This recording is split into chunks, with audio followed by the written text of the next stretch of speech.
جو بھی نعرہ لگائے گا دل کی مراد پائے گا. ہاتھ دونوں بلند کر کے نعرہ حیدری، نعرہ حیدری، نعرہ حیدری، نعرہ حیدری، نعرہ حیدری. حسینیت، حسینیت، حسینیت، حسینیت، حسینیت، یزیدیت، یزیدیت، یزید تخم پلید پہ لعنت. محمد و آل محمد صلی اللہ. اب آپ کے سامنے ہدایت کے چراغ وکیل آل محمد سرمایہ افتخار ملت ابراہیم بابا علمدار شاہ سید فقیر شاہ مصباح شاہ جل فرزند سخی بابا ذل الانوار آپ سے خطاب فرمائیں گے. صلوات میں التزام قرآن و دعا سے.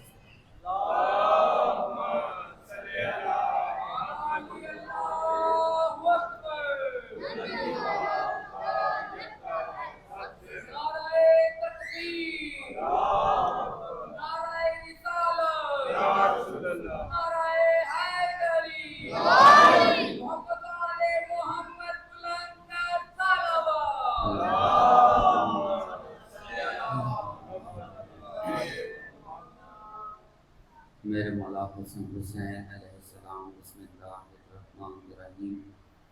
الحمدللہ المعروف رب العالمین والصلاة والسلام علی اشرف الانبیاء والمرسلین وخاتم النبیین ابی القاسم محمد.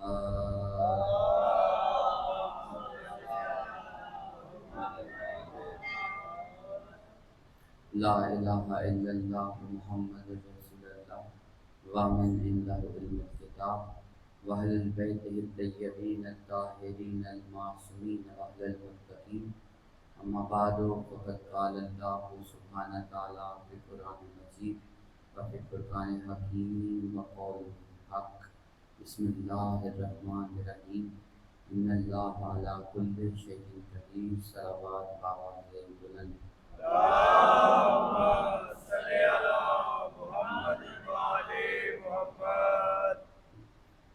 ایک مرتبہ پھر سے مل کے سلامت پڑھتا ہوں.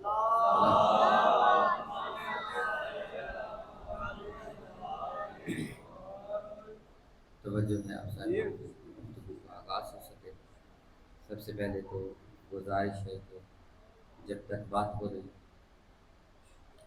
توجہ ممبر کی طرف رکھے گا کہ بات سمجھنے سمجھانے میں آسانی پیدا ہو سکے اور جس مقصد کے لیے ہم پر اکٹھے ہوئے ہیں وہ مقصد بھی پورا ہو سکے. ایک مرتبہ پھر سے میرے سلامات پڑھنے سے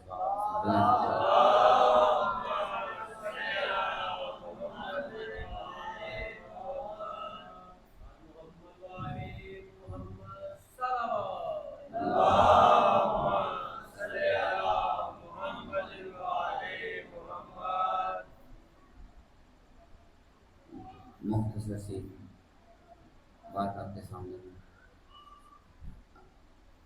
عرض کرنی ہے اور کوشش رہے گی کہ قرآن سے ہی ساری باتیں آپ تک پہنچائی جا سکیں. ہم کافی دفعہ یا متواتر اس ممبر کے توسل سے انسان اور اس کے خدا کے درمیان جو ایک رشتہ ہے اس کے بارے میں اکثر بات کرتے ہیں. اسی حوالے سے چند باتیں ہیں جو آپ تک پہنچانا ضروری سمجھتے ہیں بشرط یہ کہ توجہ ممبر کی طرف ہو تاکہ جتنی بھی بات ہو وہ اس زبان سے ہوتی ہوئی آپ کے ذہن میں بھی اترے دل میں بھی اترے اور پھر کبھی کہیں ضرورت پڑنے پر یہ باتیں آپ کے ذہن میں محفوظ بھی رہیں. ایک مرتبہ پھر سے مل کر سلامات پڑھنے سے بابا سے بلند.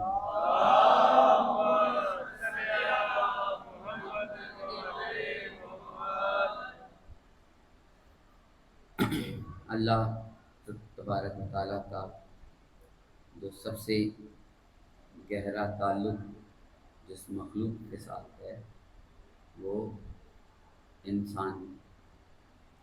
انسان سے جو تعلق ہے، اگر ہم چھوٹے چھوٹے الفاظ میں آپ تک بات پہنچا پائیں تو صرف عرض کرنا چاہتے ہیں کہ خدا کی جو اصل پہچان ہے وہ انسانوں کی وجہ سے ہی کائنات میں ہو رہی ہے۔ تو ممکن ہے کہ یہ باتیں تھوڑی سی نئی سی لگیں یا عجب سی لگیں، لیکن تحمل سے اگر ہم سنیں گے تو ہم ایک نتیجے تک پہنچ پائیں۔ اللہ تبارک و تعالیٰ نے انسان کی ہدایت کے لیے قرآن پاک کو نازل فرمایا اپنے محمد مصطفیٰ صلی اللہ علیہ وآلہ وسلم کی توسط سے۔ ان کے دل پہ یہ قرآن اترا اور ہم تک یہ قرآن پہنچا۔ اس قرآن میں پروردگار نے جہاں تک اس کا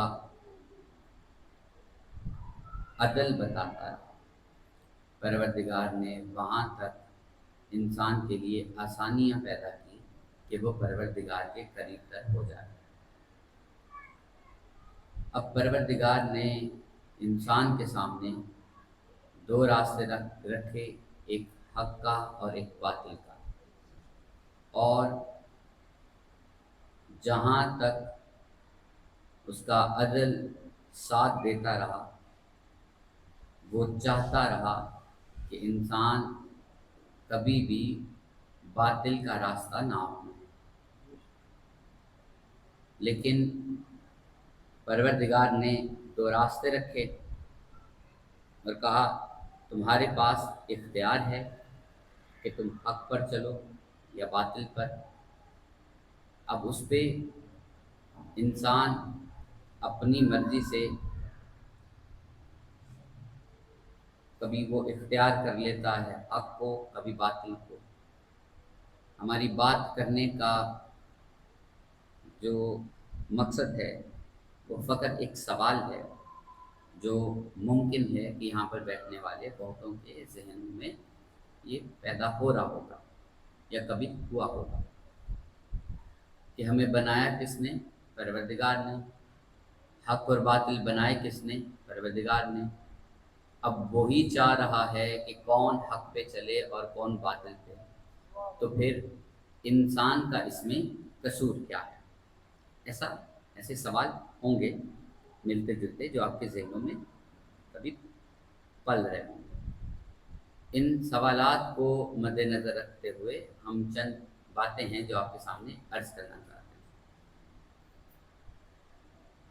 اگر حق اور باطل اس نے ہی بنایا، بنانے کے بعد جتنے بھی انسان ہیں اس کی مرضی سے ہی حق پہ چل رہے ہیں، اس کی مرضی سے ہی باطل پر چل رہے ہیں، تو یہ جنت اور دوزخ پھر کیا ہے؟ اس پہ ہم تھوڑی سی بات کرنا چاہتے ہیں۔ اگر یہ سب اس کی وجہ سے ہی ہے کہ اگر کوئی نماز پڑھ رہا ہے تو وہ چاہتا ہے کہ انسان پڑھے، سو انسان پڑھ رہا ہے۔ اگر کوئی بے نمازی ہے تو کہہ دیا جاتا ہے کہ پروردگار ہی نہیں چاہتا کہ یہ نماز پڑھے۔ اب اگر یہ سب کچھ اس کی مرضی سے ہو رہا ہے تو یہ جنت دوزخ جو بھی جزا اور سزا ہے یہ بھی پھر اسی کی مرضی سے ہی ہو رہا ہے۔ تو صرف ایک چھوٹی سی بات ہے جو میں آپ کے سامنے عرض کرنا چاہتا ہوں۔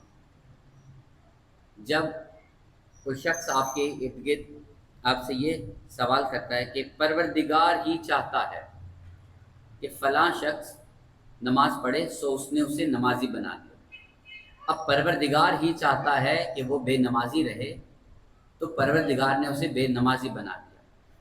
ہم سب سے پہلے اپنے آپ سے ایک سوال پوچھنا چاہتے ہیں کہ جب ہم نے یہ سنا یا کہا کہ پروردگار چاہتا ہے کہ وہ نمازی بنے، تو سب سے پہلے یہ سوچنا بہت ضروری ہے کہ پروردگار فلاں شخص کے بارے میں کیوں سوچے گا کہ وہ نمازی بنے۔ پہنچ رہی بات؟ وہ کیوں بنے؟ یہ جب ہمیں یہ پتہ چل جائے گا کہ پروردگار کسی خاص کے لیے یہ خاص طریقہ کار کیوں استعمال کر رہا ہے کہ وہ نمازی بنے، تو اس کے پیچھے کوئی وجہ ہوگی جو پروردگار چاہتا ہے، وہ جو وجہ ہے وہی ہمیں حق اور باطل کی طرف لے کر جاتی ہے۔ اگر کوئی شخص نمازی ہے اور کہہ دیا جاتا ہے کہ پروردگار چاہتا تھا کہ یہ نمازی بنے سو یہ نمازی بن گیا، اس کا کوئی عمل ہوگا جس کی وجہ سے پروردگار چاہتا ہے کہ یہ نمازی بنے۔ پہنچ رہی بات؟ اب ذرا توجہ سے تحمل سے ہماری چند باتیں ہیں جو بغور ضرور سنیے گا۔ پروردگار نے چاہا کہ فلاں نمازی بنے، کیوں چاہا؟ اگر کوئی بے نمازی ہے تو کیوں چاہا؟ اب یہ باتیں تھوڑی سی سمجھ سے تھوڑی سی اوپر ہو رہی، ہم واپس اس کو اپنے موضوع پر لا کر آپ تک بات پہنچانا چاہتے ہیں۔ کبھی یہاں پہ جتنے بھی تشریف فرما ہے اور جو میری بات سن رہے ہیں وہ اپنے آپ سے ایک سوال پوچھئے گا، ضرور پوچھئے گا کہ آپ یہاں پر مجلس میں بیٹھے ہیں، ذکر محمد وآل محمد سن رہے ہیں، کیا وجہ ہے جو سن رہے ہیں؟ تو فوراً ایک جواب ملے گا جو متفق ہوگا کہ پروردگار نے چاہا تھا کہ ہم آج یہاں پر یہ مجلس سنیں۔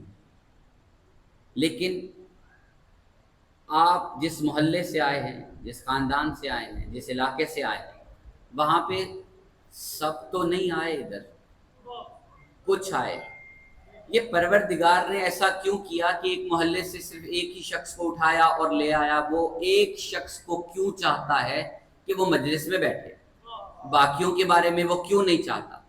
تو جب ہم اپنے آپ سے پوچھیں گے کہ وہ ہمارے لیے کیوں چاہتا ہے تو کہیں نہ کہیں کوئی وجہ ملے گی، وہ وجہ صرف اور صرف تم ہی ہوگے، اگر ہم بات پہنچا پائے۔ بالکل توجہ سے سنیے گا، ایک مرتبہ مل کر صلوات پڑھ لیتے آواز بلند۔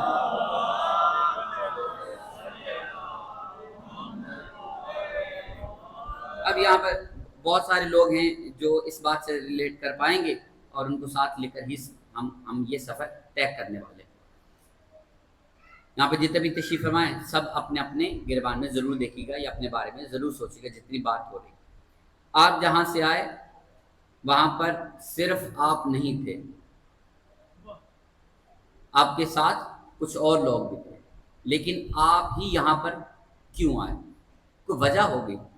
وجہ فوراً ہم بنا لیں گے کہ پروردگار چاہتا تھا، یا آل محمد، محمد وآل محمد یہ ایک ہی بات ہے۔ تو یہ چاہتے تھے کہ ہم یہاں پر بیٹھیں سو ہم آ گئے۔ ایک سوال رہتا ہے کہ وہ کیوں چاہتے ہیں کہ تم یہاں پر آؤ؟ تو فوراً جواب ہوگا کہ وہ ہمیں ہدایت دینا چاہتے۔ تو جب یہ سوال مکمل ہوا تو ایک نیا سوال ہے، جہاں سے آپ آئے ہیں وہاں پہ اور بھی لوگ تھے، تو وہ پروردگار یا محمد وآل محمد صرف تمہارے لیے ہی کیوں چاہتے ہیں کہ تم ہدایت لو؟ اس کے پیچھے بھی کوئی وجہ ہوگی۔ کہیں نہ کہیں وجہ انسان خود ہی بنتا ہے۔ اس کو ہم دوسرے طریقے سے تھوڑا سا سمجھنا چاہتے ہیں۔ آپ میں سے بہت سے تقریباً سب اسکول یا کالج میں زندگی گزار کر آئے۔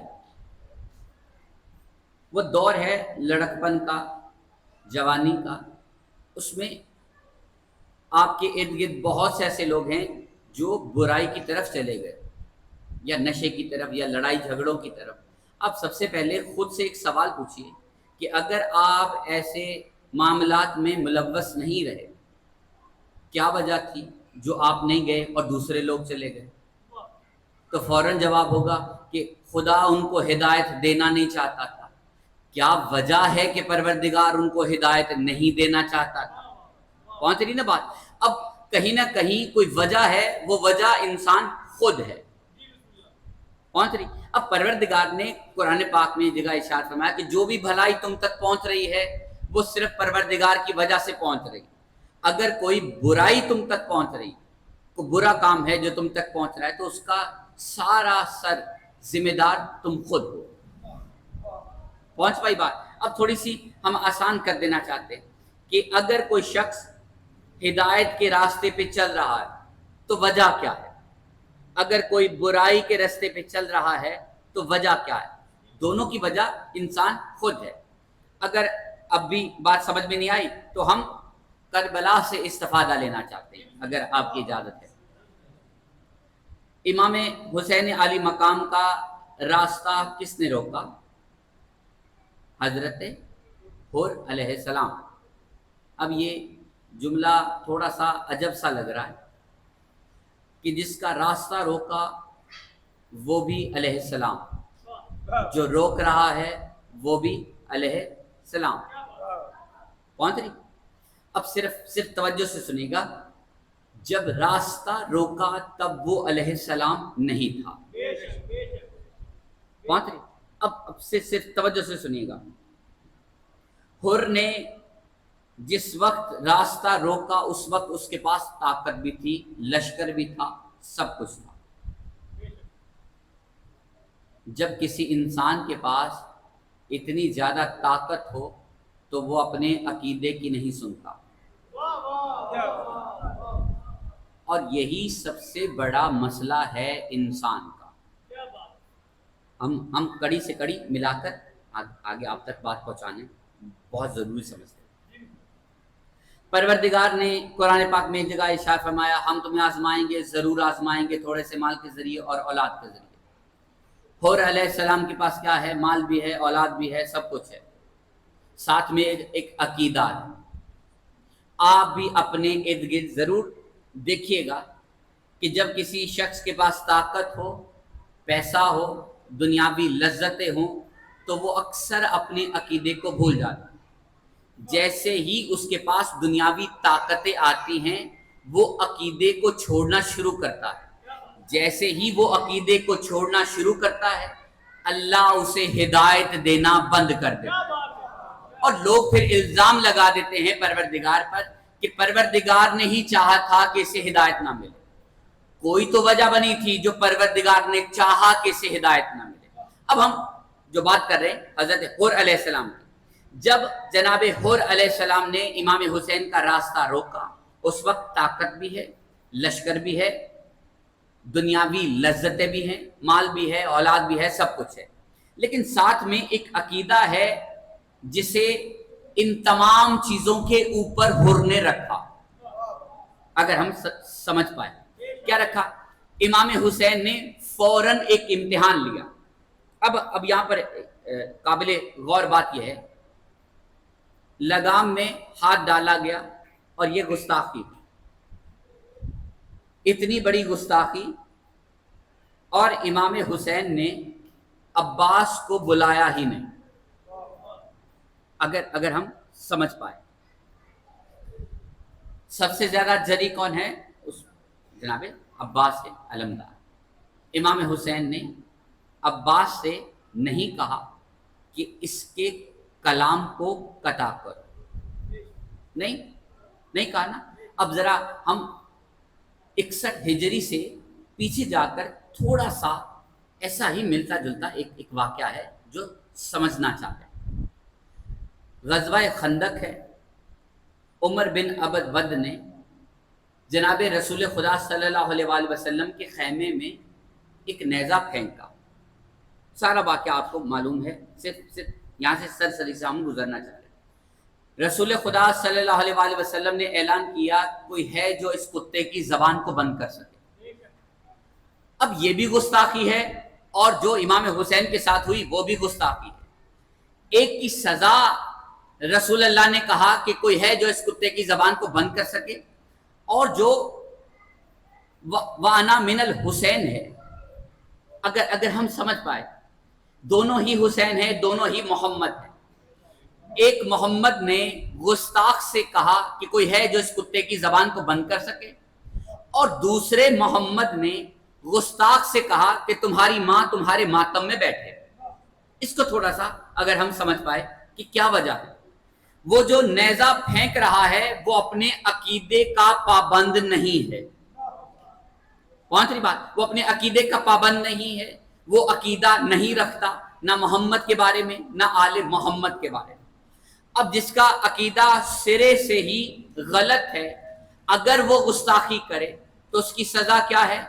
کہ اس کتے کی زبان کو بند کر دو۔ پہنچ رہی؟ اب جیسے ہی گستاخی کی، لگام میں ہاتھ ڈالا، تو امام حسین نے کہا تیری ماں تیرے ماتم میں بیٹھے۔ اب یہ جملہ تھوڑا سا بدل گیا، اس کو تھوڑا سا سمجھنے کی کوشش کیجیے گا۔ جملہ کیا تھا؟ تیری ماں تیرے ماتم میں بیٹھے۔ اب جناب حر نے اپنے عقیدے کو سامنے رکھا، نہ کہ مال و دولت یا لشکر کو، ہر چیز کو چھوڑ کر۔ اب جس کے پاس ہزاروں کا لشکر ہو اور کوئی اسے ایسا تانا مار دے تو جنگ اسی وقت ہو جاتی۔ جناب حر نے امام حسین کو ایک جملہ کہہ کر بتایا کہ آپ سب سے افضل ہیں میرے لیے۔ آپ سب سے افضل ہیں میرے لیے۔ کیا کہا کہ آپ یہ کہہ رہے ہیں کہ میری ماں میرے ماتم میں بیٹھے، تو میں آپ کو بتانا چاہتا ہوں کہ میں آپ کی ماں کا نام لینے سے پہلے مجھ پہ وضو واجب ہے۔ اور یہ جملہ کہہ کر حر علیہ السلام نے خود کو حر علیہ السلام منوا لیا۔ پانچویں بات، ایک مرتبہ مل کر صلوات پڑھ لیجیے بآواز بلند۔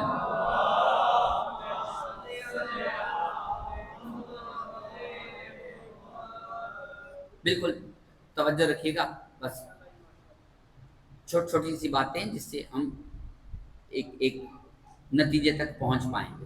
ایک مرتبہ پھر سے مل کر صلوات پڑھ لیجیے بآواز بلند۔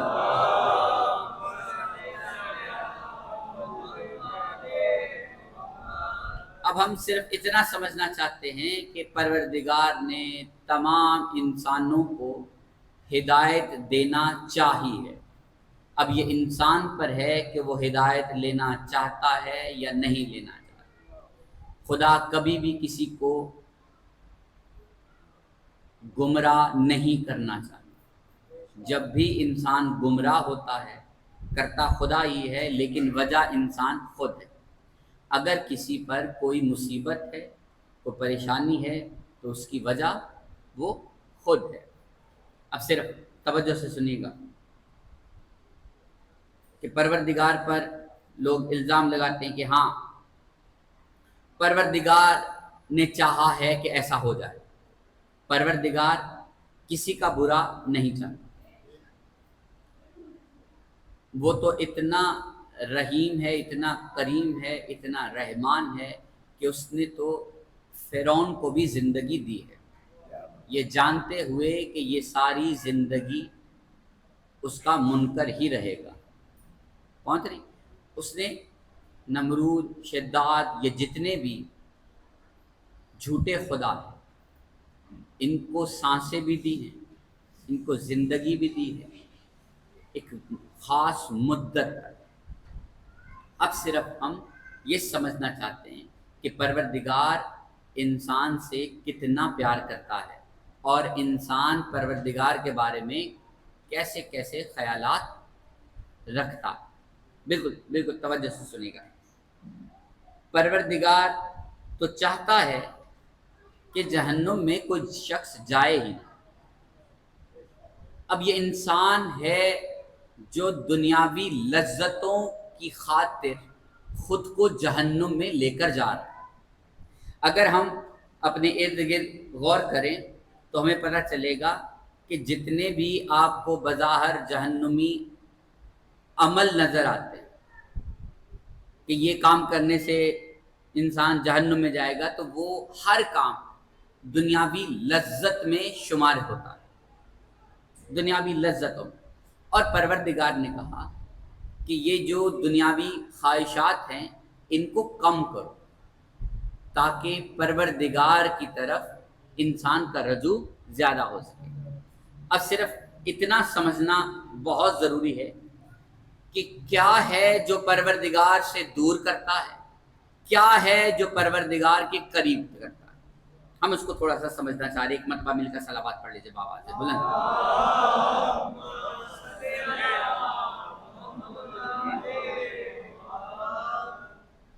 اب صرف غور کیجیے گا کہ ہم اپنے ارد گرد تھوڑا سا دیکھنا چاہتے ہیں۔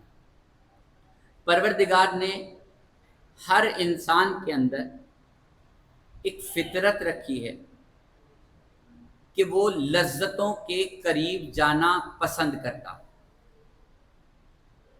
اللہ نے آدم کو پیدا کرنے کے بعد اس کی زوجہ کو بنایا اور کہا کہ دونوں ہی جنت میں رہو۔ اب آدم کے لیے حوا لذت ہے، حوا کے لیے آدم لذت ہے، اور پروردگار نے کہا کہ دونوں ایک ساتھ رہو لیکن اپنی ایک حد میں رہنا، اس حد کو عبور کرو گے تو پھر نقصان اٹھاؤ۔ اب یہ فطرت میں شامل ہے یا اسے جو بھی کہے، یہ ایک علیحدہ موضوع ہے، لیکن ہم ایک بات عرض کرنا چاہتے ہیں کہ پروردگار نے جنت میں انہیں سب کچھ دیا، لیکن دینے کے بعد کہا ایک خاص شجر ہے، اس کے قریب نہیں جانا۔ تو ایک سوال پیدا ہوتا ہے کہ پروردگار نے جنت میں وہ درخت رکھا ہی کیوں کہ جس کے قریب جانے کا خطرہ ہے؟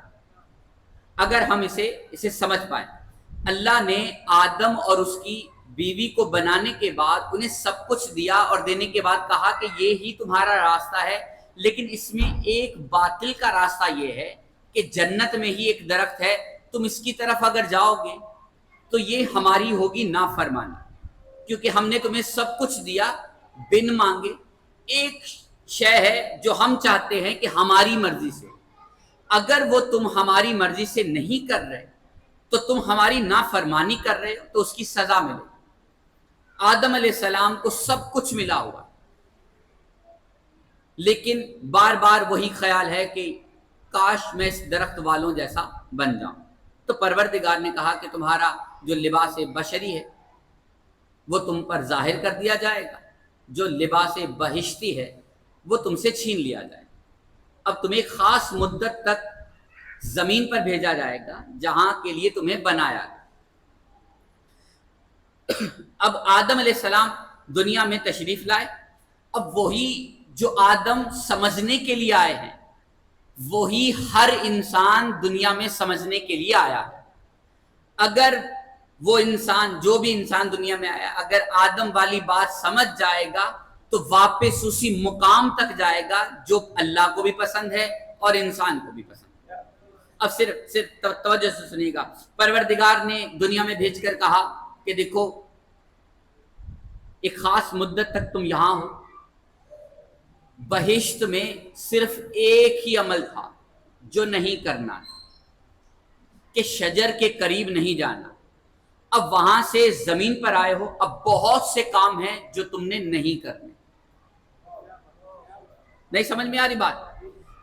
جنت میں صرف ایک کام تھا جو نہیں کرنا، اب دنیا میں بہت سے کام ہیں جو نہیں کرنے۔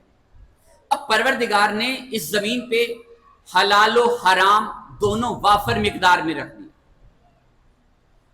اور دونوں سے ہی ضرورتیں پوری ہوتی۔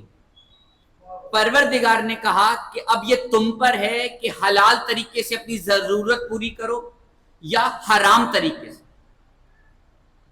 اگر حلال طریقے سے پوری کرو گے تو ہمارے کہلاؤ گے، اگر حرام طریقے سے پوری کرو گے تو ہمارے نہیں کہلاؤ۔ اب صرف توجہ سے سنیے گا، اسی پروردگار نے انگور کو حلال قرار دیا اور کہا اگر اسے اپنی مرضی سے استعمال کرو گے تو یہ حرام ہے۔ پہنچ رہی بات؟ اب ذرا ہم اس سے تھوڑا آگے بڑھنا چاہ رہے ہیں۔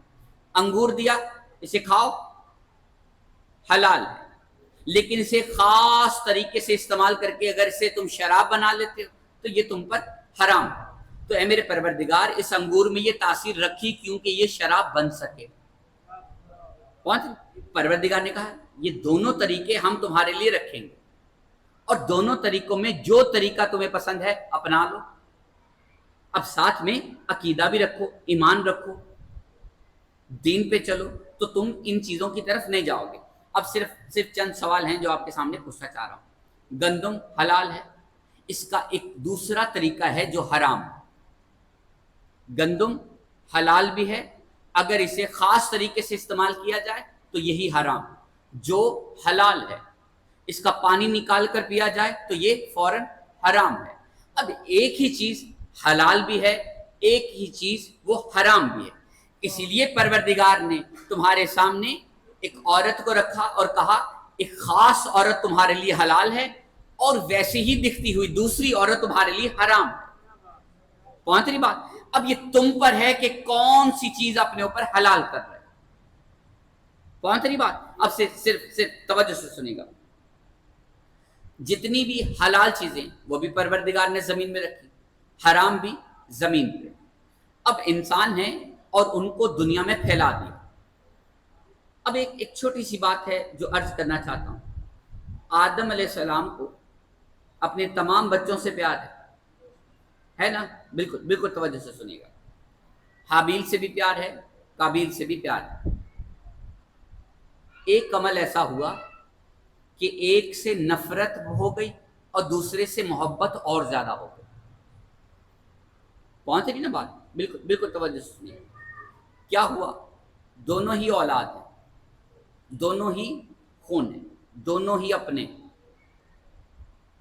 ایک نے خدا کے بنائے ہوئے قانون میں رد و بدل کیا، ایک نے جیسا قانون تھا ویسا ہی رکھا. پہنچ رہے؟ جیسا قانون تھا ویسا ہی رکھا، جیسا قانون تھا ویسا ہی رکھا. اس سے محبت آدم کو زیادہ ہو گئی. جس نے قانون کو بدلنا چاہا اس سے نفرت ہو گئی، کیونکہ اس نے آدم کے بیٹے کو مارا. آدم کے بیٹے نے آدم کے بیٹے کو مار دیا. جس سے محبت تھی ختم ہوئی کیونکہ بیٹے کو مارا. جو مرا اس سے محبت بڑھ گئی. اب یہ طریقہ ہے جو اصل طریقہ ہے. اب ذرا غور سے سنیے گا، بالکل جو جس نتیجے پہ ہم لا رہے ہیں بالکل توجہ سے سنیے گا. آدم کے بیٹے دونوں ہی قابل قبول ہیں تب تک جب تک دونوں اللہ کے بنائے ہوئے راستے پہ چل رہے. جیسے ہی ایک راستے سے ہٹا تو سگا باپ بھی نفرت کرنا شروع ہو گیا. پہنچ رہی بات؟ اب صرف توجہ سے سنیے گا. یہی طریقہ کار قیامت تک چلے گا. ہمیں نہیں پرواہ کہ محمد سے تعلق کس کا کیا ہے، عمل سے تعلق ہے. اگر نبی کا سگا چچا بھی ہے اور دین پہ نہیں ہے تو نبی کو بھی اس سے نفرت، سو ہمیں بھی اس سے نفرت. اگر نبی کے دین میں کوئی بھی رد و بدل کرے، کوئی بھی نبی کے دین میں رد و بدل کرے تو اس کا ہر عمل ہمارے لیے ناقابل. اگر ہم سمجھ پائے. تھوڑی سی بات سطح عمومی سے تھوڑی سی بلند ہو رہی ہے، ہم اس کو تھوڑا سا نیچے لانا چاہ رہے ہیں. اگر آپ کی توجہ ہے ہماری، 1-2 منٹ ہے، اس کے بعد ہم آگے بڑھ جائیں گے. بالکل توجہ سنیے گا. نبی صلی اللہ علیہ وآلہ وسلم کا دین ہمارے لیے ویسے ہی کام کرتا ہے جیسے آدم کا دین اپنے بچوں کے لیے کر رہا تھا. جیسے ہی دنیاوی لذتیں تمہیں جکڑیں گی تم دین سے دوری اختیار کرو گے. جیسے ہی دین سے دوری اختیار کرو گے اللہ تمہیں ہدایت دینا بند کر دے گا. جیسے ہی پروردگار ہدایت دینا بند کرے گا شیطان تم سے بات کرنا شروع کر دے گا. جیسے ہی شیطان تم سے بات کرنا شروع کرے گا تم شیطان کی باتوں میں آنا شروع ہوگے اور تم ایسا عمل کر بیٹھو گے جس کا پچھتاوا تمہیں قیامت تک رہے گا. پہنچ رہی بات؟ اب وہی آدم کا بیٹا جس نے آدم کے بیٹے کو مارا، مارنے کے بعد اسے پچھتاوا ہوا کہ میں نے یہ برا کیا، پچھتاوا ہوا. اب وہ دنیا میں بھاگ رہا تھا، اس پہ اللہ کی طرف سے ایک لعنت پڑی. اب صرف توجہ سے سنیے گا. اس کو احساس تو ہوا کہ اس نے برا کیا، لیکن پروردگار نے کہا نہیں، ہمارے دین کو بدلا، ہماری اصل کو بدلنے کی کوشش کی. اس کی سزا دنیا میں بھی ہے اور آخرت میں. اب اگر کوئی کہے کہ یزید سے یہ برا عمل ہو گیا تھا، اسے پتہ نہیں تھا، اب اسے پچھتاوا ہو رہا تھا، تو ہم اسے برا نہیں کہہ سکتے، ہم اسے برا کہیں گے. اس نے نبی کے دین میں رد و بدل کرنے کی کوشش کی. پہنچ رہی بات؟ اب صرف توجہ سے سنیے گا. جتنی بھی بات ہے بالکل بہت قابل غور بات ہے. یہاں پہ جتنے بھی تشریف فرما ہے سارے قابل احترام ہیں، اور جہاں تک آواز پہنچ رہی سارے ہی قابل احترام ہیں ہمارے لیے. لیکن ایک بات پوچھنا چاہ رہا ہوں، یہاں پہ جتنے بھی بیٹھے ہیں سارے یزید پر لعنت کرتے ہیں. کس وجہ سے؟ نبی کے دین میں رد و بدل کر رہا تھا، قتل حسین میں شامل تھا۔ تو جتنے بھی لوگ بیٹھے ہیں اپنے آپ سے ضرور پوچھیے گا زندگی میں کم از کم ایک مرتبہ، کہیں کوئی ایسا عمل ہم تو نہیں کر رہے ایسا جس میں نبی کے دین میں رد و بدل ہو رہی ہو؟ پہنچ رہی نا بات؟ دوسرے کو دیکھنے سے پہلے انسان کو اپنے آپ کی طرف دیکھنا بہت ضروری ہے۔ آپ کبھی اپنی طرف ضرور دیکھیے گا کوئی ایسا عمل تو نہیں ہے جس سے نبی کے دین میں رد و بدل ہو رہا ہو۔ جتنے بھی بیٹھے ہیں سب یکجا ہو کر کہیں گے کہ نہیں نہیں، ہم تو ایسا کوئی عمل نہیں کر رہے جس سے نبی کے دین میں رد و بدل ہو۔ تو ایک احتیاط بتا دینا چاہتا ہوں، جب بھی دنیاوی لذتیں تمہیں اپنی طرف کھینچیں گی تو سب سے پہلا نقصان تمہارے عقیدے کا ہو۔ اس کو اپنے ذہن میں ضرور رکھیے گا۔ دنیاوی لذتیں جب تمہیں پرکشش لگیں گی تو سب سے پہلا نقصان تمہارے عقیدے کا ہو۔ عقیدے کا نقصان دنیا کا سب سے بڑا نقصان، دنیا کا سب سے بڑا نقصان۔ اب دنیا میں جو بھی کام کر رہے ہیں، کچھ بھی کر رہے ہیں، اس میں سب سے پہلے یہ دیکھنا بہت ضروری ہے کہ نبی کے دین میں کوئی رد و بدل تو نہیں ہوگی اس عمل سے۔ پہنچ رہی نا بات؟ صرف توجہ سے سنیے گا۔ اگر آپ کہیں پہ کوئی کاروبار کر رہے ہیں، نوکری کر رہے ہیں، اور وہاں پہ کوئی مقصد کی خاطر آپ کسی کو رشوت یا کچھ بھی دے رہے، تو سب سے پہلے اپنے آپ سے ایک سوال ضرور کیجیے گا، یہ جو میں کر رہا ہوں اس سے میرے عقیدے کو تو کچھ نہیں ہوگا؟ یہ باتیں تھوڑی سی سخت ہونے جا رہی ہیں، بالکل توجہ سے سنیے گا۔ کچھ بھی کر رہے ہیں اپنا ذاتی مفاد حاصل کرنے کے لیے، تو آپ سب سے پہلے اپنے آپ سے پوچھئے کہ یہ جو میں کر رہا ہوں اس سے دین محمد میں کوئی نقصان تو نہیں ہو رہا؟ تو آپ کو فوراً ایک جواب ملے گا، اس سے دین محمد کو نقصان کیسا پہنچے گا؟ اس سے تو کوئی نقصان نہیں پہنچے گا۔ میں نے اپنا ذاتی کام کروانا تھا اور وہ ہو نہیں رہا تھا تو میں نے کسی شخص کو اس کام کے پیسے دیے اور کروا لیا، سو اس میں دین کو نقصان کیا ہے؟ ہمیں بھی ایسا محسوس نہیں ہوتا ہوگا کہ دین کو نقصان تو نہیں ہے۔ اب صرف توجہ سے سنے گا، اس میں دین کو کہیں نہ کہیں نقصان پہنچ رہا ہے۔ اگر اللہ نے اس عمل کو برا قرار دیا ہے تو کوئی وجہ ہے، اور وہ وجہ دین ہی ہے۔ اس کو ہم تھوڑا سا سمجھنا چاہتے ہیں۔ ایک شخص وہی چیز جس چیز کی طلب آپ کو ہے وہ اسے حاصل کرنے کے لیے سارے حلال طریقے اپنا رہا، پڑھائی کر رہا، سارے ہر قسم کا جو بھی مطالبہ ہے وہ پورا کر رہا ہے، اور جب وہ منزل کے قریب ہے اسے بتایا جاتا ہے کہ آپ کی جو منزل ہے وہ کسی اور کو دے دی گئی، تو سب سے پہلا جو نقصان اسے پہنچے گا، اسے اپنے خدا پر ایمان تھوڑا سا کم آ جائے کہ میرے پروردگار، میں نے ہر وہ عمل کیا جس کے لیے یہ چیز درکار تھی، تو نے پھر میرے ساتھ ایسا کیوں کیا؟ یہ پروردگار نے نہیں کیا، یہ تمہارا حق کسی اور نے کھایا۔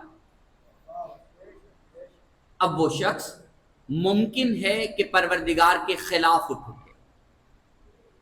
نہیں سمجھ میں آ رہی بات؟ اب دنیا میں کچھ بھی کر رہے ہو، وہ کرنے سے پہلے صرف دین سے پوچھو کہ دین نے مجھے یہ کام کرنے کی اجازت دی ہے یا نہیں۔ اگر دین نے وہ کام کرنے کی اجازت دی ہے تو بلا جھجک ہر وہ کام کرو جس کی اجازت دین نے دی۔ اگر دین نے اجازت نہیں دی تو پھر اس میں قیاس آرائیاں کرنا یہ بہت بری بات ہے کہ اس میں کیا نقصان ہے کرنے۔ پہنچ رہی نا بات؟ اب صرف توجہ سے سنیے گا۔ دربار شام میں، یزید کے دربار میں بہت سے لوگ جو غیر ملکی سفیر تھے وہ بھی بیٹھے تھے، اور سید زادیوں کو دربار میں پیشی کے لیے کھڑا کیا گیا۔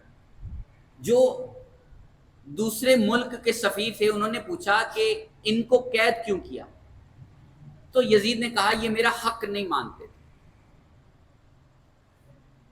جو میرا منصب ہے اسے یہ تسلیم نہیں کرتے تھے، تو ان کے جوانوں کو ہم نے مار دیا اور ان کو غلام بنا۔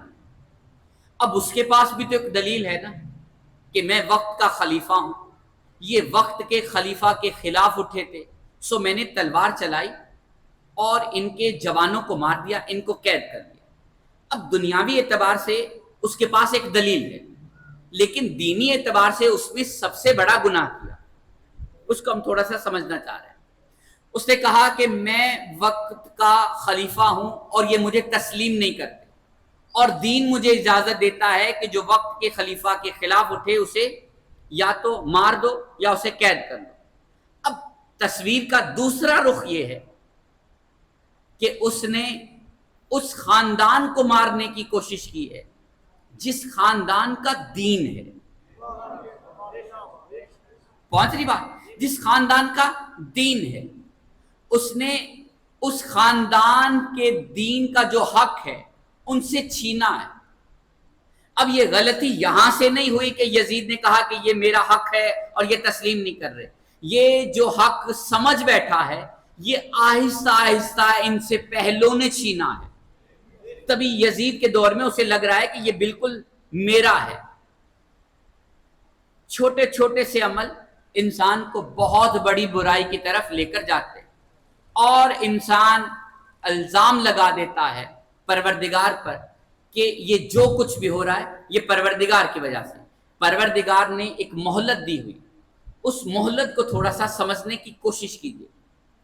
اگر آپ کچھ اچھا کر رہے ہیں تو اس کے پیچھے کوئی نہ کوئی آپ کی وجہ ہے، اگر آپ کسی برائی کی طرف جا رہے ہیں تو سب سے پہلے آپ اپنا محاسبہ ضرور کیجیے گا کہ ایسا کیا غلط کر رہے تھے جس کی وجہ سے اللہ نے ہمیں ہدایت دینا بند کر دی۔ اب ہم بالکل توجہ سے یہ چند باتیں اور اس کے بعد ہم اجازت چاہتے ہیں، ایک مرتبہ مل کر صلوات پڑھ لیجیے بآواز بلند۔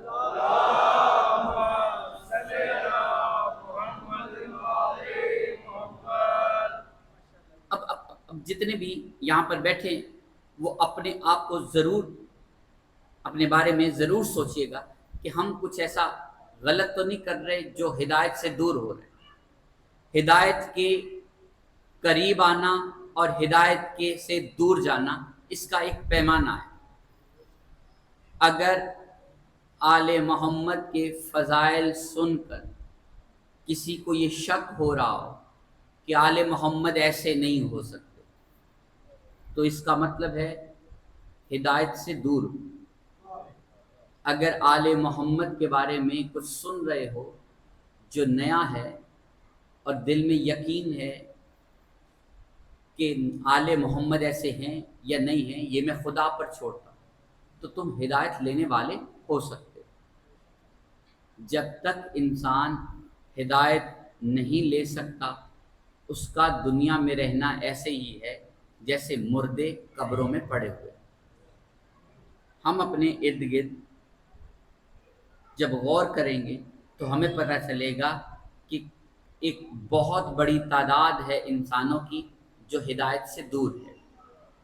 انسان اس حد تک آ چکا ہے کہ وہ گناہ کر کے اسے اب چھپاتے نہیں ہیں، ظاہر کرتے ہیں۔ اگر یہ میری بات آپ تک پہنچ پائی ہو، لوگ کرپشن کر کے اپنے حلقہ احباب میں بیٹھ کر بڑے فخر سے کہتے ہیں کہ یہ میں کام کر کے آیا، جھوٹ بول کے کسی سے کچھ لے کر جب اپنے حلقہ احباب میں آتے ہیں تو فخر سے کہتے ہیں کہ میں نے فلاں شخص سے ایسے جھوٹ میں کہا اور وہ میری بات کو مان گیا، یہ میرا ہنر ہے۔ یہ ہنر نہیں ہے، یہ گناہ ہے۔ پہنچ رہی نا بات؟ اب صرف تھوڑی سی باتیں ہم پھر آگے بڑھ جائیں گے۔ یہ جتنے بھی انسان ہیں انہیں چاہیے کہ ان چیزوں سے دور رہیں۔ اب صرف توجہ سے ایک چھوٹی سی بات ہے، ہدایت کا دامن ساری زندگی نہیں چھوڑنا. جس شخص کو یہ لگتا ہے کہ اب وہ ہدایت یافتہ بن چکا ہے تو وہ ناکامی کی طرف ایک زینہ بڑھ چکا ہے. اگر ہماری بات آپ تک پہنچ پائی. ہدایت انسان کے لیے اس کی قبر تک ضروری. اگر کوئی عالم دین بھی ہے اور وہ یہ سمجھ رہا ہے کہ اب اسے دین کو سمجھنے کی ضرورت نہیں، وہ سب کچھ سمجھ پایا ہے، تو وہ غلط کہہ رہا ہے. اسے ہر وقت ضرورت ہے. آل محمد کا طریقہ کار ہے کہ وہ ہر سال مجلسیں کرواتے ہیں انہی انسانوں کے درمیان، صرف اس وجہ سے کہ انسان کو ہدایت پہنچ پائے. اللہ تعالیٰ نے جمعے کا خطبہ اس لیے رکھا ہے کہ لوگ ایک دوسرے سے ہدایت پا سکیں. اگر ہم ہدایت نہیں پا رہے، اگر ہمارا آنے والا کل ہمارے موجودہ سے بہتر نہیں ہے تو ہم ناکامی کی طرف جا رہے ہیں. یہ معصوم کا فرمان ہے. تو ہدایت ہر وقت ضروری ہے. اگر کوئی شخص یہاں پر یہ مان بیٹھا ہے کہ اسے جتنا جاننا چاہیے تھا وہ جان چکا ہے تو وہ غلط سوچ رکھتا ہے. اگر کوئی پیر ہے، فقیر ہے، محدث ہے، کوئی بھی ہے، اس کو ہدایت ہر لمحے چاہیے اور محمد والے محمد سے ہی چاہیے. اگر ہم یہ بات سمجھ پائیں، ہدایت ہر دور میں ہر وقت انسان کے لیے بہت ضروری، کیونکہ جب انسان قرآن سے تعلق ختم کرتا ہے یا کم کرتا ہے تو شیطان سے تعلق بڑھ جاتا ہے. پھر شیطان بھی اپنا بن کر تمہیں سمجھاتا ہے کہ یہ صحیح ہے. نہیں سمجھ میں آ رہی بات؟ اب صرف توجہ سے سنیے گا. آپ دنیا میں کچھ بھی کر رہے ہیں، کوئی بھی عمل ہے جو کر رہے ہیں، وہ کرنے سے پہلے آپ خود سے کچھ سوال ضرور کیجئے گا کہ یہ جو میں کر رہا ہوں اس کی اجازت قرآن نے دی ہے، اس کی اجازت دین نے دی ہے؟ اگر نہیں دی تو مت کرو. اگر تم خیال ہی نہیں کر رہے کہ اس کی اجازت ہے یا نہیں ہے تو تم تو پھر ہدایت سے کوسوں دور. کچھ بھی کر رہے ہو، وہ کاروبار ہے، نوکری ہے، پڑھائی کر رہے ہو، کچھ بھی کام کر رہے ہو، وہ کرنے سے پہلے اپنے دین سے پوچھو یہ کر لوں یا نہیں. اگر پوچھ رہے ہو تو ہدایت لینے والے ہو، اگر پوچھ ہی نہیں رہے تو ہدایت سے کوئی تعلق ہی نہیں. اگر ہماری بات نہیں پہنچ پائی تو ایک چھوٹی سی بات آپ کے سامنے عرض کرنا چاہتا ہوں. حضرت عباس علیہ السلام کے بارے میں ایک چھوٹا سا سوال پوچھنا چاہتا ہوں. وہ ہدایت لینے والے ہیں یا ہدایت یافتہ ہیں؟ ہے نا، ہدایت یافتہ ہے. ان کو ہدایت کی ضرورت تھی کیونکہ ہدایت کو بانٹنے والے. اتنا بڑا عالم ہے اور اس کے باوجود کچھ بھی کرنا ہے تو پہلے حسین سے پوچھتے ہیں کر لوں یا نہیں. پہنچ رہی بات؟ اب صرف جناب عباس کو اپنے ذہن میں رکھ کر خود سے ایک سوال کیجئے گا، تم اتنے بڑے مقام پر تو نہیں ہو جس مقام پر عباس سے علمدار ہے. پہنچ رہی نا؟ اگر عباس اتنے بڑے مقام پر آ کر اپنے آقا سے پوچھ رہے ہیں تو انسان اپنے آقا سے کیوں نہیں پوچھ رہا؟ سب سے پہلے تو یہی تعین نہیں ہو پا رہا انسان سے کہ اس کا آقا دنیا میں ہے کون. پہنچ رہی نا؟ سب سے پہلے کہ دنیا میں تمہارا آقا ہے کون.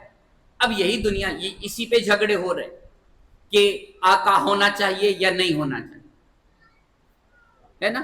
وہ کہتے ہمیں کسی آقا کی ضرورت نہیں ہے، ہمارا آقا اللہ ہے اور اس کا محمد اور اس کی کتاب. یہ کہہ دیتے. یہ ہدایت سے دوری ہے، یہ ہدایت سے دوری ہے. صرف توجہ سے سنیے گا. جتنے بھی اس دنیا میں ایسے عقیدے والے ہیں جو کہتے ہیں میرے لیے اللہ ہی کافی ہے، ان سے ایک سوال پوچھنا چاہتا ہوں کہ جب تک علی المرتضیٰ دنیا میں موجود رہے انہوں نے اپنے فیصلے کہاں سے کروائے؟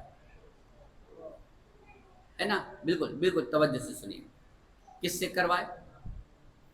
اللہ اور اس کے رسول سے. پہنچ گئی بات. جیسے ہی نبی اس دنیا سے رخصت ہوئے تو اب فیصلے کون کر رہا ہے؟ علی المرتضیٰ. اور علی المرتضیٰ سے فیصلے کون کروا رہا ہے؟ حسن اور حسین. جیسے ہی علی دنیا سے رخصت ہوئے حسین حسن سے پوچھ رہے ہیں کہ کیا کرنا. جیسے ہی حسن دنیا سے رخصت ہوئے اب حسین فیصلہ کر رہے ہیں. جناب علی زین العابدین حسین سے پوچھ رہے ہیں کہ اب کیا کرنا. جیسے ہی حسین دنیا سے رخصت ہوئے جناب علی زین العابدین فیصلے کر رہے ہیں. محمد باقر پوچھ رہے ہیں اب کیا کرنا.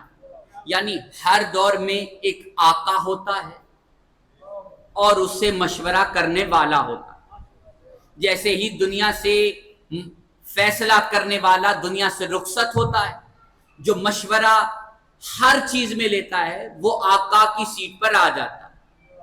یہی ہم دنیا کو تھوڑا سا سمجھانے کی کوشش کر رہے ہیں. ایک مرتبہ مل کر صلوات پڑھ لیجیے بآواز بلند.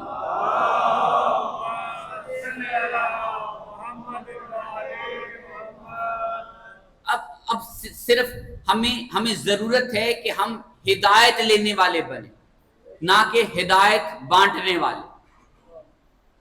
پہنچ رہی بات؟ دنیا میں جتنے بھی ہیں آل محمد کے سوا یا تو وہ ہدایت لے رہے ہیں یا ہدایت دے رہے ہیں.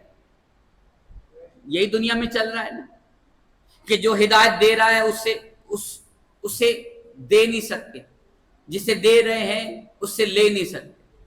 اگر ہماری بات نہیں پہنچ پائی تو آسان کر دینا چاہتا. بالکل توجہ سے سنیے گا.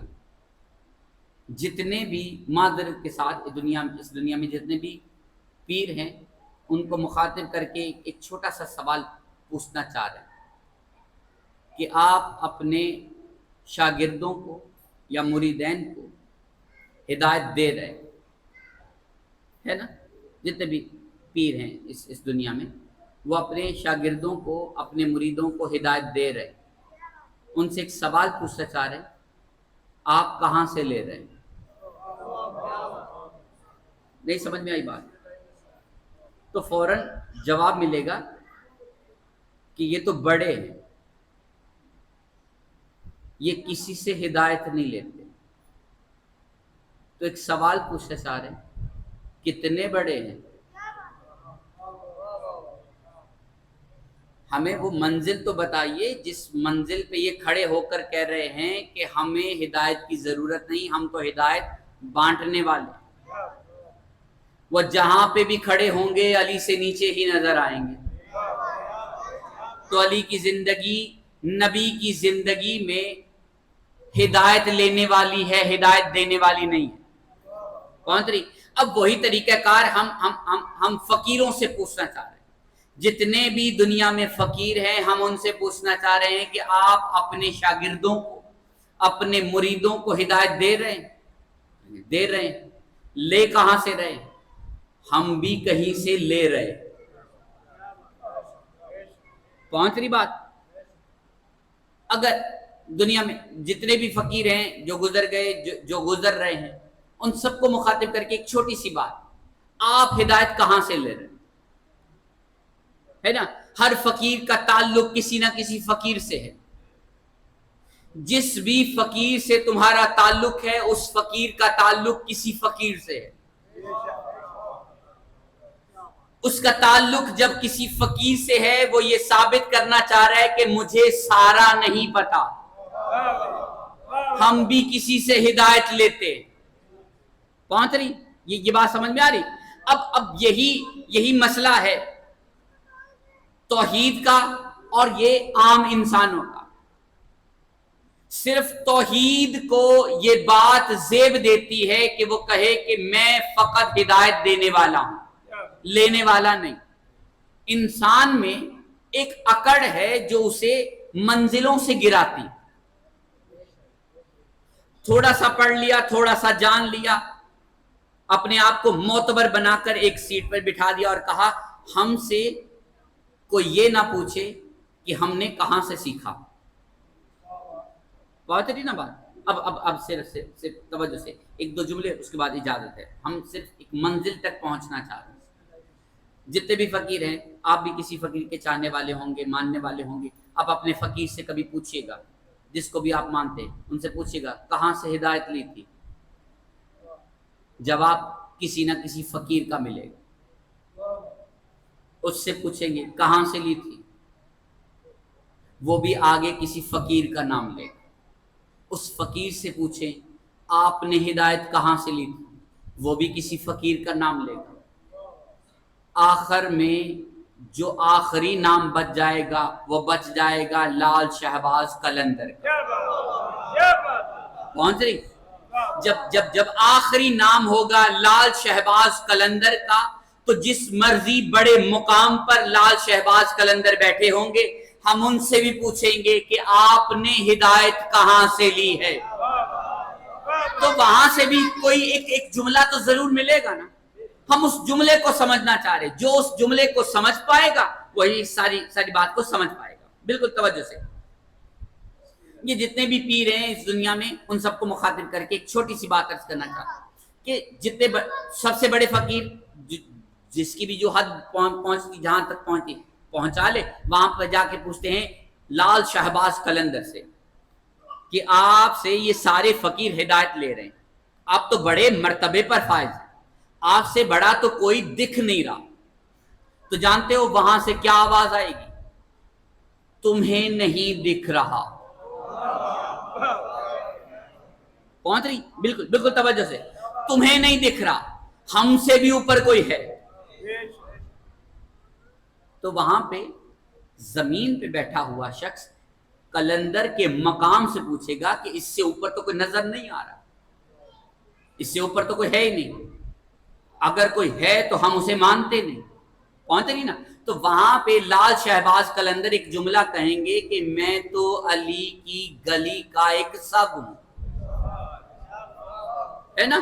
میں علی کی گلی کا ایک سگ ہوں, میں علی کی گلی کا سگ ہوں, جہاں سے اتنی زیادہ ہدایت فقیروں کو ملتی ہو, عام بندوں کو نہیں, فقیروں کو جہاں سے ہدایت ملتی ہو وہ بھی کہے کہ ہم بھی کہیں سے لے رہے ہیں, ہم بھی کہیں سے لے رہے ہیں.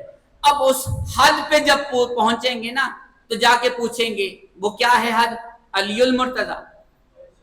کتابوں میں ایک غوطہ لگا کر جب پوچھیں گے کہ یا علی آپ کو ہدایت کہاں سے ملی. ابھی ہم کتاب کی بات کر رہے, کتاب میں غوطہ لگا کر جب پوچھیں گے کہ آپ کو یہ ہدایت کہاں سے ملی, تو ایک جملہ ملے گا میں محمد کا ایک ادنا سا غلام ہوں. پہنچ گئی بات؟ یہ پہنچ گئی. اب یہ تذکرہ ہے اس کا جو زمین پہ علی ہے.